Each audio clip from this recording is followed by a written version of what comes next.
মালিক পিতা মালিক গ্রাম হলো পশ্চিম চরজম্বা।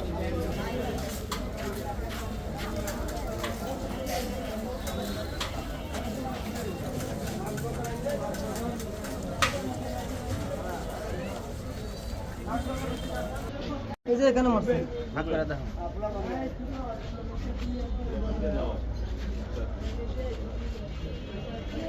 আসসালামু আলাইকুম দেশবাসী, আপনার কাছে বিচার চাচ্ছি।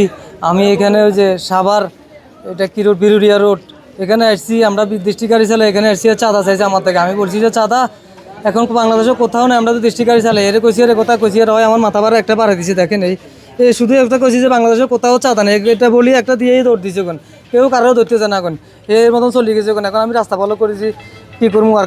থানায় ফোন দিয়েছি, এখন 999 ফোন দিয়েছে, 999 ফোন দিয়েছে, এখনও কেউ আসে নাই। এখন সাংবাদিকেরা এসছে, সাংবাদিকেরা এসছে, আরও বিভিন্ন পাবলিকেরা এসছে। ওনাদেরকে জিজ্ঞাসা করেন 2 দিন আগেও বলে এখানে মারামারি হয়েছে বলে, এই যে চাঁদার টিয়ানে কিসের চাঁদা, এগুলো নিয়ে চক্র হয়েছে। এখন আমি শুধু বলছি যে এখন তো চাঁদা কোথাও নাই। এটা বলা মাত্রই আমার দেখেন একটা বাড়ি দিছে। তাহলে আমরা তো মানুষ অন্তত পক্ষ। এখন একসময় আমরা কারো ছেলে মেয়ে আছিল, এখন আমাদেরও তো ছেলে মেয়ে আছিল, আমাদের তো মান সম্মান আছে। আমরা যেখানে চাঁদা দরকার এটা সরকারি আমরা দিয়ে দেবো। এভাবে কি হইলে কি হইব নি? কোন আমাদেরকে বলেন, আমরা শুধু কি মাইর খামো নাকি ড্রাইভাররা? আমার নাম আলমগীর। কোথায় যাচ্ছি? এই যে এখান থেকে লোড করবো গাড়ি, আমাদের কাভারবান গাড়ি তো, ইয়ে থেকে জিরাপুর থেকে। এই কত আধা ঘন্টা আগে ঘটনা, 1 ঘন্টা আগের মতন হয়েছে ঘটনা ঘটছে। যে একজন আমার সাথে আসছিল, আরেকজন নিচে আসছিল। ওখানে 100 কত টাকা যে সাঁতার ইয়া আমার এখানে তো আছে, টোল স্লিপ আছে 100 টাকা। ওটা তো গাড়িতে স্লিপের ছবি উঠে নিছে ওনারা।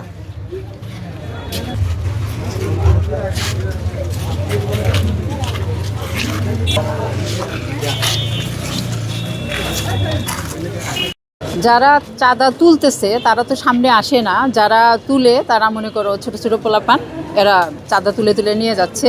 যেমন ওই যে একটা নিচে বসে আছে, হ্যাঁ, ওখান থেকেও তারা চাঁদা তুলে। তা আমি কয়েকবার নিষেধ করার পরেও আজকে দেখলাম যে হঠাৎ করে এরা আবারও এরকম কাহিনী করতেছে।